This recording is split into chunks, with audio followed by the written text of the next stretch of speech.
यशवी, आप यहाँ पर क्या कर रहे हो? मैं यहाँ पर जो पतंग उड़ रही हो देख रही हूँ। आपको पता है पतंग क्यों उड़ाते हैं? क्योंकि मकर संक्रांति का त्योहार आ रहा है। क्या आपको पता है मकर संक्रांति का त्योहार किस लिए मनाया जाता है और उसका ऐतिहासिक महत्व क्या है?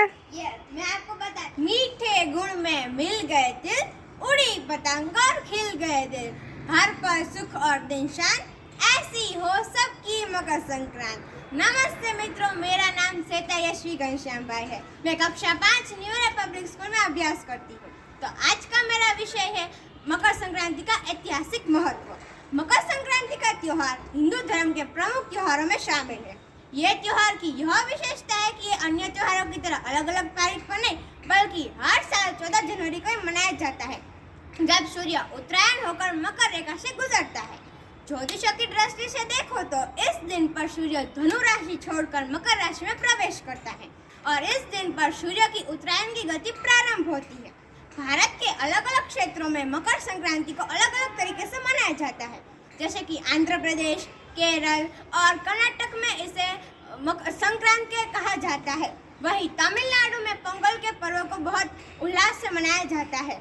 हरियाणा और पंजाब में इस समय फसलों का स्वागत होता है, इसलिए इसे लोहड़ी के रूप में मनाया जाता है। वहीं आसाम में बिहू को बड़ी उल्लास से मनाया जाता है। आपने देखा, भारत के अलग अलग क्षेत्रों में इसे अलग अलग नाम और अलग अलग मनाने का तरीका होता है और इन सभी मान्यताओं के अलावा इस त्योहार के बहुत सारे अलग अलग पकवान भी है, जैसे लेक की दाल और चावल की खिचड़ी इस पर्व की प्रमुख पहचान बन चुकी है। इसके साथ ही गुड़ और घी और खिचड़ी खाने का बहुत महत्व है। तिल और गुड़ से बने हुए तिल गुड़ के स्वादिष्ट लड्डू खाने का भी बहुत महत्व है। मकर संक्रांति का त्योहार स्नान और दान का भी पर्व कहा जाता है। ऐसा भी है कि इस दिन पर कई दान करने से सूर्य देव बहुत प्रसन्न होते हैं। इन सभी मान्यताओं के अलावा इनसे एक और आनंद जुड़ा है। इस दिन पर पतंग उड़ाने का भी बहुत महत्व होता है। लोग बड़े आनंद और उल्लास के साथ पतंगबाजी करते हैं। इस दिन पर कई स्थान पर बड़े बड़े पतंगबाजी की आयोजन होते हैं। मकर संक्रांति का त्योहार फसलों की पैदावार के लिए भगवान को धन्यवाद किया जाता है और हमेशा किसानों पर आश्रय बनाए रखे, इसलिए ये त्योहार मनाया जाता है।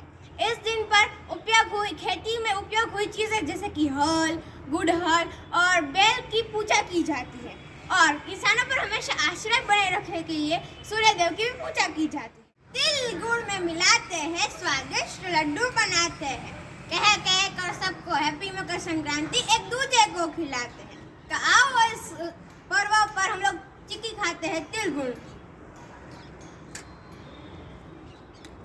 मेरी तरफ से आप सबको हैप्पी मकर संक्रांति। और इस मकर संक्रांति पर आपको घर पर ही रहना है और सुरक्षित तरीके से सब कोरोना की गाइडलाइंस फॉलो करके उत्तरायण मनानी है। Thank you.